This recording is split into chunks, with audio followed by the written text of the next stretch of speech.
कैलाश पर्वत, जहां सन्नाटा भी शांति गाता है, जहां हवा भी मंत्रों के स्वर में बहती है और जहां हर कण में भगवान शिव और माता पार्वती की उपस्थिति महसूस होती है, वही कैलाश एक दिन एक अद्भुत घटना का साक्षी बना।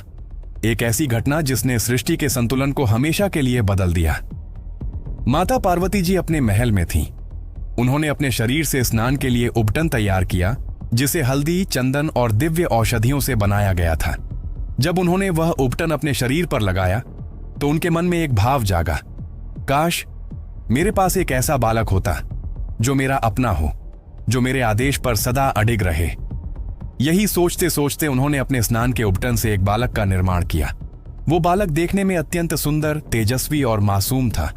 उसके नेत्रों में भक्ति थी, उसकी मुस्कान में सरलता। मां पार्वती ने स्नेह से उसके सिर पर हाथ रखा और कहा, बेटा तुम मेरे पुत्र हो, तुम्हारा नाम होगा गणेश। गणेश ने झुककर प्रणाम किया। मां मुस्कुराई, बेटा जब तक मैं स्नान करूं तब तक इस द्वार की रक्षा करना। कोई भी अंदर आने की कोशिश करे तो उसे रोक देना। गणेश ने नम्रता से कहा, जैसा आप कहें मां। और वह द्वार पर प्रहरी बनकर खड़ा हो गया। समय बीतता गया। उसी दौरान भगवान शिव तपस्या पूरी करके लौटे। कैलाश पर पहुंचते ही उन्होंने देखा, महल के द्वार पर एक अजनबी बालक खड़ा है। भगवान शिव मुस्कुराए, बालक मुझे भीतर जाना है, मैं अपने निवास में जा रहा हूं। गणेश ने हाथ जोड़कर कहा, क्षमा करें स्वामी, पर मां पार्वती ने कहा है कि जब तक वे स्नान कर रही हैं किसी को भी अंदर नहीं जाने देना। शिव थोड़े आश्चर्यचकित हुए, तुम जानते भी हो कि मैं कौन हूं? गणेश शांत स्वर में बोले, मां का आदेश ही मेरे लिए सबसे बड़ा सत्य है। चाहे कोई भी आए मैं द्वार नहीं खोलूंगा। शिवजी की आंखों में क्रोध की हल्की लहर उठी। उन्होंने अपने गणों को आदेश दिया, इस बालक को हटाओ, मुझे अंदर जाना है। पर गणेश ने वीरता से द्वार की रक्षा की। शिव के गण, नंदी, भृंगी और अन्य देवदूतों ने भी कोशिश की, पर गणेश का साहस अडिग रहा। अब मामला गंभीर हो गया था। शिवजी का धैर्य टूटने लगा। देवताओं तक बात पहुंच गई कि कैलाश पर एक बालक ने स्वयं महादेव को रोक दिया है। सभी देवता ब्रह्मा और विष्णु सहित यह दृश्य देखने आए। मां पार्वती अभी स्नान कर रही थीं, उन्हें कुछ पता नहीं था। शिव बोले, यह बालक अभिमानी है, इसे इसका दंड मिलेगा। लेकिन गणेश ने दृढ़ स्वर में कहा, मैं अपनी मां का आदेश नहीं तोड़ सकता, भले ही इसके लिए मुझे अपना जीवन देना पड़े। शिवजी ने अपने त्रिशूल को उठाया। धरती कांप उठी, दिशाएं गूंज उठीं। एक ही प्रहार में गणेश का सिर धड़ से अलग हो गया। सन्नाटा छा गया। देवताओं ने भयभीत होकर नेत्र मूंद लिए।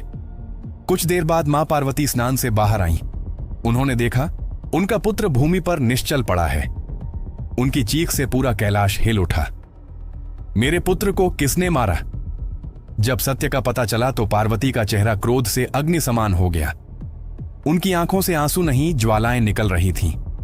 उन्होंने समस्त सृष्टि के विनाश का संकल्प लिया। उन्होंने कहा, अगर मेरे पुत्र को जीवित नहीं किया गया तो मैं अपनी शक्ति से तीनों लोकों को भस्म कर दूंगी। तब सभी देवता भयभीत होकर भगवान विष्णु के पास गए। विष्णु बोले, शिवजी अब इसे केवल आप ही ठीक कर सकते हैं। भगवान शिव ने गंभीरता से कहा, मेरी भूल थी, मैंने क्रोध में निर्णय लिया। अब मैं अपने पुत्र को पुनर्जीवित करूंगा। उन्होंने अपने गणों को आदेश दिया, उत्तर दिशा में जाओ और जो जीव सबसे पहले मिले उसका सिर लाकर इस बालक के शरीर पर लगाओ। गणों ने उत्तर दिशा की ओर प्रस्थान किया। वहां उन्होंने एक हाथी माता और उसके बच्चे को देखा। गणों ने उस हाथी के बालक का सिर लाकर प्रस्तुत किया। शिवजी ने अपने कर कमलों से वह सिर गणेश के शरीर पर लगाया। फिर उन्होंने दिव्य मंत्रों से उसे जीवन दिया।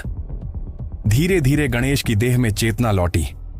उनकी सांसें चलने लगीं, आंखें खुली। मां पार्वती ने उन्हें गले से लगा लिया। सभी देवता आनंदित हो उठे। आकाश से फूलों की वर्षा होने लगी। शिव बोले, अब से यह मेरा पुत्र ही नहीं बल्कि सभी देवताओं में प्रथम पूज्य होगा। भगवान विष्णु ने घोषणा की, जो भी मनुष्य किसी कार्य की शुरुआत करेगा वह सबसे पहले गणेश जी का नाम लेगा, तभी उसका कार्य सफल होगा। इसीलिए आज भी हर शुभ कार्य की शुरुआत होती है श्री गणेशाय नमः से। गणेश बने विघ्नहर्ता, जो हर बाधा को दूर करते हैं। वे बने सिद्धिदाता, जो बुद्धि और सफलता प्रदान करते हैं, और वे बने एक दंत जिनके मुख पर सदैव मुस्कान रहती है। इस कथा में केवल देवी देवताओं की शक्ति नहीं, बल्कि एक गहरी जीवन सीख छिपी है। मां पार्वती से हमें मातृत्व का प्रेम मिलता है, गणेश जी से आज्ञा पालन और कर्तव्य की निष्ठा, और भगवान शिव से यह संदेश कि क्रोध में किया गया निर्णय कभी शुभ नहीं होता। गणेश जी का सिर हाथी का इसलिए लगाया गया क्योंकि हाथी ज्ञान, बुद्धि और संयम का प्रतीक है, और इसीलिए गणेश जी को ज्ञान के देवता कहा जाता है। रात ढल चुकी थी, कैलाश की वादियां फिर से शांत थीं। मां पार्वती ने अपने पुत्र को गोद में लिया। शिवजी ने प्रेम से कहा, मेरे पुत्र, आज से तुम सबके आराध्य हो। गणेश ने विनम्रता से कहा, पिता, मैं केवल वही करूंगा जो धर्म के अनुकूल हो। और तभी आकाश से एक दिव्य स्वर गूंजा, जय गणेश देवा। उस दिन से लेकर आज तक हर घर, हर मंदिर, हर आरती में सबसे पहले गूंजता है, जय श्री गणेश विघ्नहर्ता मंगल मूर्ति।